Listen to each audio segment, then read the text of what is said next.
Hi, this is Elsa P. back in the serious subject today having to do with Saturn and Libra. I've started a series on my blog about the inequality in life, the reality, Saturn, that things are not always fair.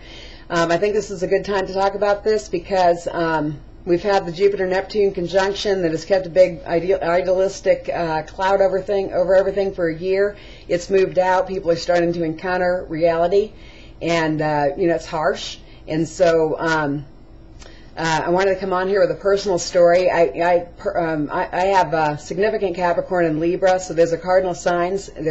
All the cardinal signs tend to be controlling. I'm no exception. So I want to tell a story from when I was younger, the last time that Saturn was in Libra, and I learned this to illustrate a few things. The limits of justice, Saturn, the limits of justice, and also like social rules.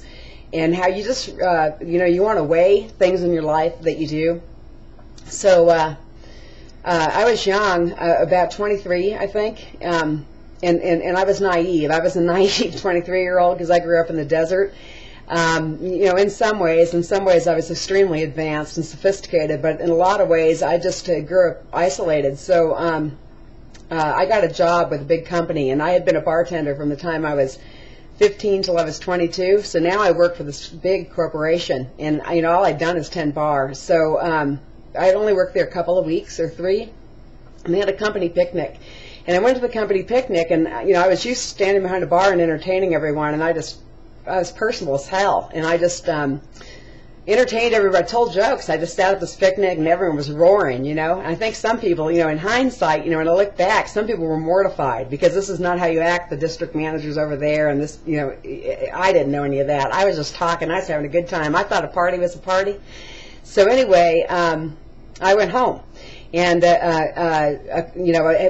one of the people I was talking to was this old man. I was 23. So this old man, he was in his, 60s. And I was talking to him and his wife. They were some of the people I was talking to. So I lived in this duplex. And this man, the 60-year-old man, he came to my back door of this duplex, which, at the time, was very friendly. And I was very open. Plus, he was an old man, and I felt fine. And he was, I worked with him. And so I let him in. I opened up the door and I let him in, and he started, he asked me to go to some cabin with him. And I just assumed he meant with his wife, And I didn't really want to go to, I didn't want to be polite. I work with the guy, but I didn't really want to do that. I'm 23, I don't want to spend my time with some old couple. And I was saying no, and he's saying, no, I want me and you to go.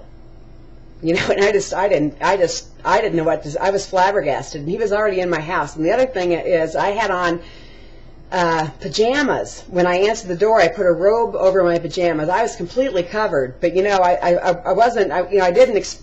I don't know why. Anyway, I answered the door. So now this guy's in my house, and he wants me to go to a cabin with him for the weekend. And I was just thinking. And long story short, I wanted him to go, and I went over to the door, and he told me he would leave if I kissed him. He told me if I kissed him, and he put me up against the wall like this, and he kissed me with his tongue down my throat, and he left. So, this is before date rape. I didn't know what the hell to make of this, but I got very upset, and of course I was a bartender. I knew cops. So I went to the bar, and I told these cops, you gotta, what do I do? And they said, there's nothing they could do, basically, and to go to the boss. So I was just astonished, I was outraged. I wanted something done, and, whatever. I didn't know what. I mean, like I said, I caught to being naive. So anyway, I went to work, and I wanted, I want him fired. I want something done. And I went to my boss, and I went in the office with the boss, and I told him, and he said, who was it? He was just outraged, right? I said, and he asked me who it was, and I told him the guy's name, and turned out they'd worked together for almost 30 years. And he said, I've worked with that man for 30 years, and I'm trying to think, what does that mean?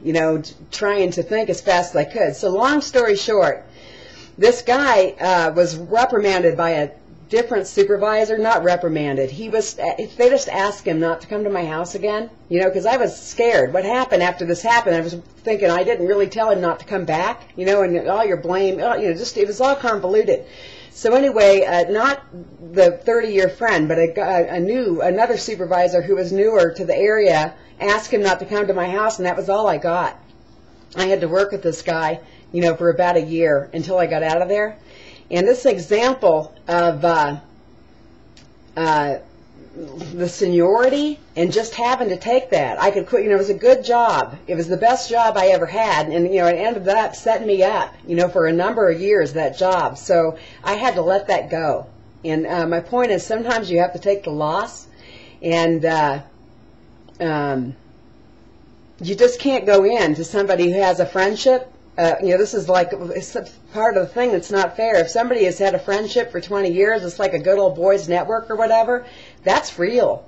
And sometimes you have to take the hit and let the universe sort it out. This is Elsa P. at elsaelsa.com. See ya.